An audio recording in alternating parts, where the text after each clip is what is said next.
This is Derek, and this is what mind-blowing looked like in 1996. At least I think so. This is PILOTWINGS 64.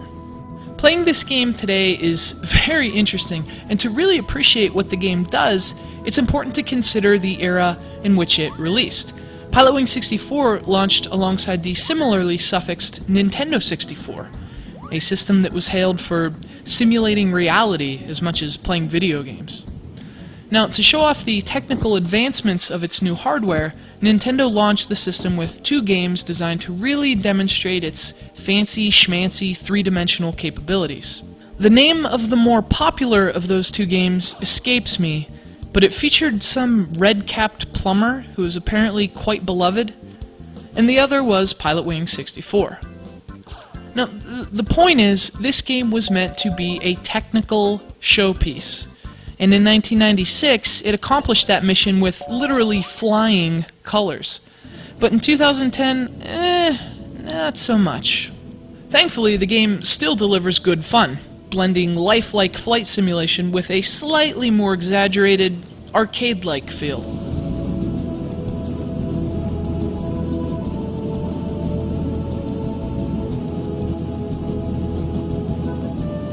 And the lifelike stuff is pretty impressive because PILOTWINGS 64 was developed by a visual technology company that had previously worked on training simulators for clients like the Department of Defense and NASA. The game definitely shows the highbrow experience of its creators, and since Nintendo's legendary Shigeru Miyamoto was one of them, PILOTWINGS 64 is also as fun as it is technically striking.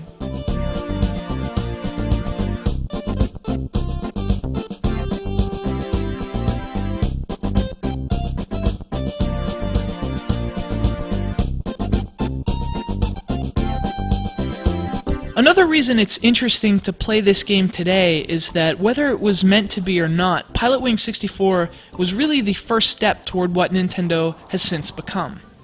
It's essentially a spiritual forerunner to the company's modern hits like Nintendogs and, perhaps more implicitly, Wii Sports Resort.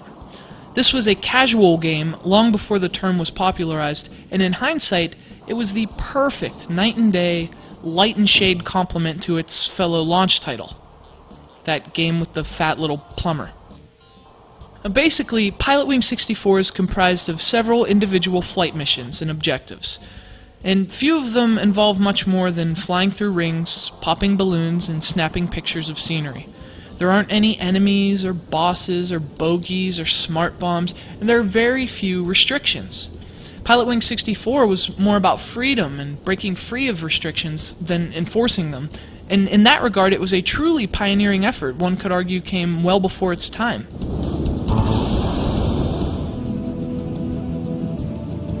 Ultimately, though, you can strip PILOTWINGS 64 of its then marvelous graphics and its admittedly thin objectives, because the game is really all about the fundamental joy of flight.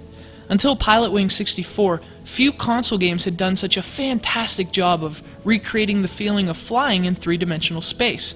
And even today, that aspect of the game holds up surprisingly well. Whether using a hang glider, or a jetpack, or even a Birdman suit, a challenging and complex flight system is the engine that keeps PILOTWINGS soaring. And when you finally put down the controller, that's what you'll ultimately take away from the experience.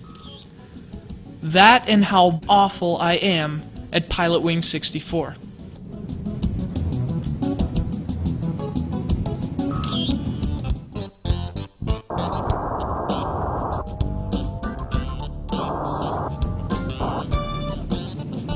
It's accessible, but it's also deep.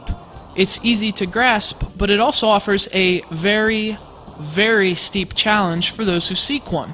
And even though the wow factor upon which the game once relied has faded thanks to several years of graphical advancements, the game still looks great, and most importantly, it plays well too. Of course, if you're looking for action, or as its cynics might say, a point, you might want to land your gyrocopter elsewhere. The truth is, video games have changed since 1996, and technology has evolved. That's just reality. It's ironic that reality, the recreation of which was once the game's selling point, today dilutes PILOTWINGS 64's greatness, but Flight Simulator aficionados and current Nintendo fans for whom the game predates their birth would still be well served to check it out. You can find Pilotwings 64 on eBay over at classicgameroom.com, where the CGR staff spends most of its time hoping for a virtual console release on the Wii, or better yet, a brand new Wii make. Only this time, we want smart bombs.